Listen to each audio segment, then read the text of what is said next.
Doctor Mohammad Yunus অবৈধভাবে ক্ষমতা দখল করে আমাদের দেশটাকে সম্পূর্ণ ধ্বংসের দিকে নিয়ে গেছে। এখন একটা নির্বাচন দিয়েছে, অথচ আওয়ামী লীগের নির্বাচন করতে দেবে না। যেখানে 2008 সালে নির্বাচনে আওয়ামী লীগ 48% ভোট পায়, আর আজকে সেই আওয়ামী লীগ বা সমস্ত ভোটারদেরকে বঞ্চিত করতে চাচ্ছে মিথ্যা মামলা দিয়ে, সাজা দিয়ে, নানাভাবে হয়রানি করে আমাদের দেশের সমস্ত মানুষকে আজকে একেবারে বঞ্চিত করে দিচ্ছে। কোনো গণতন্ত্র নেই, এখন হচ্ছে স্বৈরতন্ত্র এবং জঙ্গি শাসন। তো কথা কথা আমাদের নেতা কর্মীদের হত্যা করে, একটা মিথ্যা বয়ান দিয়েছে 1400 লোক নাকি আমরা হত্যা করেছি, কিন্তু দেখা গেল সেই জুলাই 16 তারিখ থেকেই প্রথম ছাত্রলীগের ছেলেকে হত্যা করলো, যুবলীগের জুলাইকে পা বেঁধে ঝুলিয়ে মারলো, পুলিশকে হত্যা করলো, 460টা থানা লুট করলো, লুটের অস্ত্রশস্ত্র আবার বিক্রি করে খায়। এবং এই অবৈধ অস্ত্র এবং নিয়ে আজকে সারা দেশ একটা জঙ্গির দেশে পরিণত হয়েছে। প্রতিদিন আমাদের কারাগারে মানুষ হত্যা করছে, প্রায় 112 জনকে কারাগারে হত্যা করেছে। এই অবস্থা, মানুষের কোনো মৌলিক অধিকার নাই, গণতান্ত্রিক অধিকার নাই, মানুষের বেঁচে থাকাটাই একটা কঠিন হয়ে গেছে।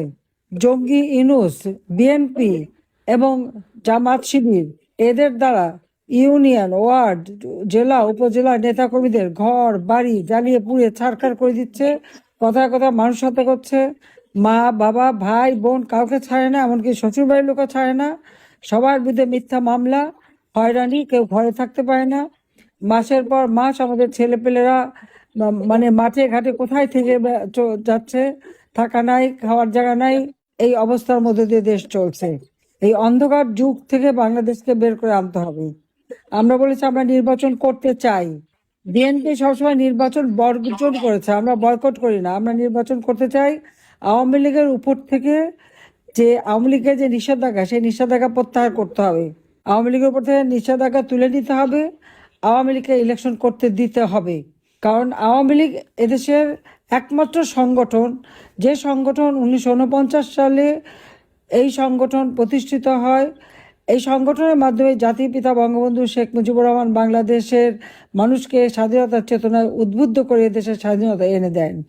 আওয়ামী লীগ কখনোই নির্বাচন ছাড়া ক্ষমতায় যায়নি। প্রতিষ্ঠা লগ্ন থেকে এ পর্যন্ত হিসাব করে দেখা যায় যে 13টা নির্বাচন হয়েছে, সে পাকিস্তান আমলে এবং বাংলাদেশ আমলে। 9বার আওয়ামী লীগ সরকার গঠন করেছে জনগণের ভোটে নির্বাচিত হয়ে। আর অপরদিকে ওই বিএনপি অথবা অন্যান্য দল যা আমরা দেখি, 1975 সালে 15ই আগস্ট জাতির পিতা বঙ্গবন্ধু শেখ মুজিবুর রহমানকে হত্যা করে, এই যে হত্যাকু ষড়যন্ত্রের মাধ্যমে যে ক্ষমতা দখলের পালা, তারপরে এদেশে মানুষের জীবনে শান্তি ছিল না, উন্নতি ছিল না।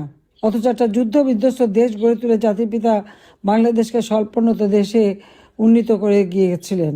আপনারা দেখছেন যে জিয়াউর রহমান ক্ষমতা আসার পর এই জামাত শিবির, যারা পাকিস্তানি হানাদার বাহিনীর দোসর ছিল, আলবদর রাজাকার বাহিনী গঠন করে মেয়েদেরকে সেনাবাহিনী ক্যাম্পে দিয়ে তাদের উপরে নির্যাতন, ঘরবাড়ি লুটপাট, আগুন দেওয়া, পোড়ানো, এই তাদেরকে আবার রাজনীতি করার সুযোগ, ভোটের অধিকার সুযোগ দিয়েছিল।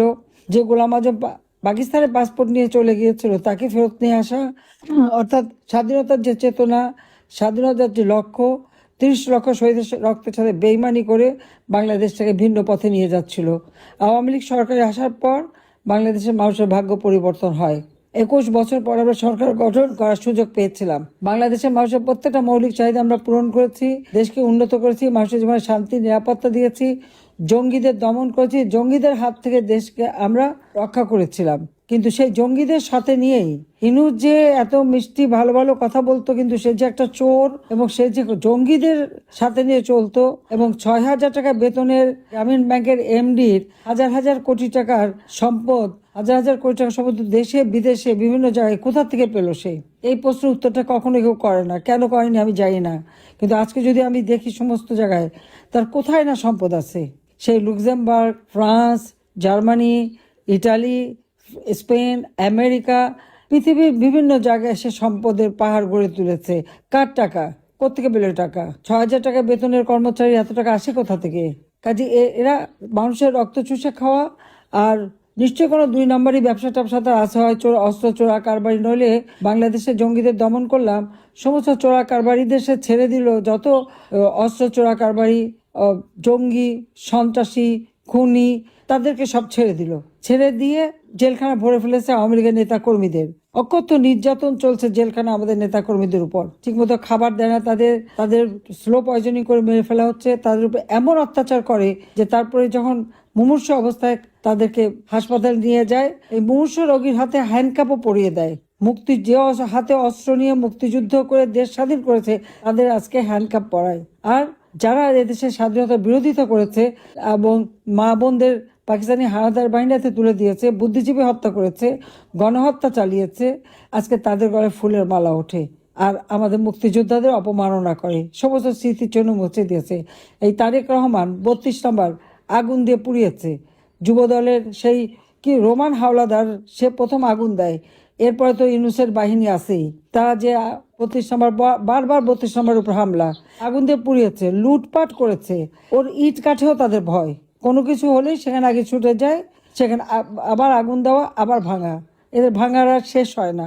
বাংলাদেশটাকে ভেঙে দিচ্ছে, দেশের মানুষের জীবনটা ভেঙে তছনছ করে দিচ্ছে।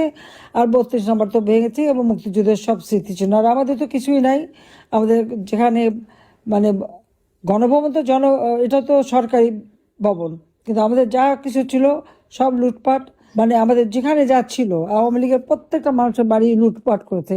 এরা লুটপাট চুরি ছাড়া আর কিছু জানে না। আজকে নির্বাচন নামে প্রহসন করে তারা ক্ষমতায় যেতে চায়, জনগণের ভোটের অধিকার হরণ করতে চায়। কাজে এই অবস্থা থেকে দেশকে মুক্ত করতে হবে। যে আমাদের কথা স্পষ্ট, আওয়ামী লীগের উপর থেকে এই নিষেধাজ্ঞা প্রত্যাহার করতে হবে, আওয়ামী লীগকে নির্বাচন করার সুযোগ দিতে হবে। আমি ডক্টর ইউনূসকেই চ্যালেঞ্জ করি, সে আসুক না, ইলেকশন করে দেখুক, জনগণের ভোট নিয়ে ক্ষমতা যাক। কাজে এই লোকটা আমাদের দেশটাকে ধ্বংসের দিকে নিয়ে গেল। তার দোসর হলো এই জিয়াউর রহমান, যেটা রেখে গেছে তার সন্তান, যে 17 বছর পর যে মুচলেখা দিয়ে চলে গিয়েছিল জীবনে রাজনীতি করবে না, 17 বছর পরে দেশে ফিরে এসেছে।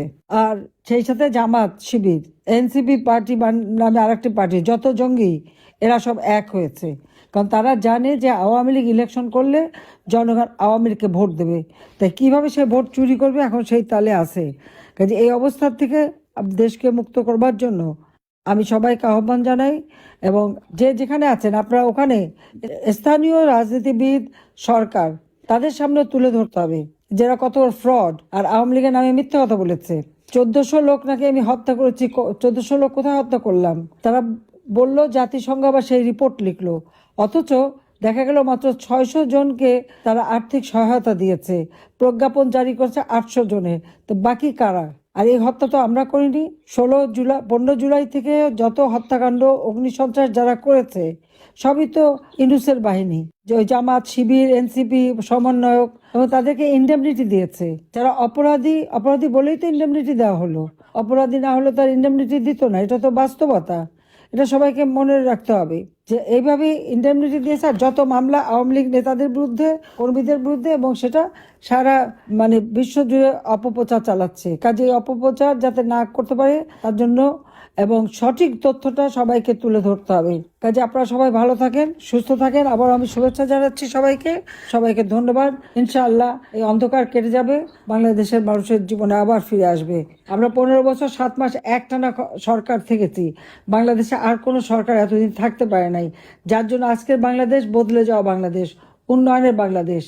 কিন্তু দুর্ভাগ্য আমাদের যে সেই বাংলাদেশটাকে আজকে এই ইউনূস, তারেক জিয়া আর ওই জামাত ইসলামী মিলে ধ্বংস করে দিয়েছে। কাজে ধ্বংসের হাত থেকে দেশকে আবার উদ্ধার করতে হবে, মানুষের জীবনে শান্তি নিরাপত্তা আনতে হবে, মানুষের মৌলিক অধিকার ফিরিয়ে দিতে হবে, গণতন্ত্র প্রতিষ্ঠা করতে হবে।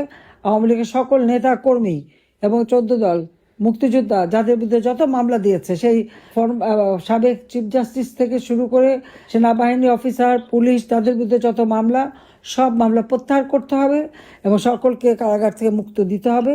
বিনা বিচারে, বিনা কারণে মামলা দিয়ে সবাইকে হয়রানি করা। মোট 10 কাঠা জমির জন্য আমাদের বিরুদ্ধে মামলা দিয়ে 6 বছর 7 বছর করে এক একজনের শাস্তি দেয়। তো ইউনূসের যে 4080 কাঠা জমি, তার কয়বার শাস্তি হবে সেটা একটু বিচার করে দেখেন। একটা দুর্নীতিবাজ, চোর আজকে দেশটাকে ধ্বংসের দিকে নিয়ে গেছে। তো সবাই ভালো থাকেন, সুস্থ থাকেন, ইনশাল্লাহ জনতার জয় হবে। খোদা হাফেজ। জয় বাংলা, জয় বঙ্গবন্ধু।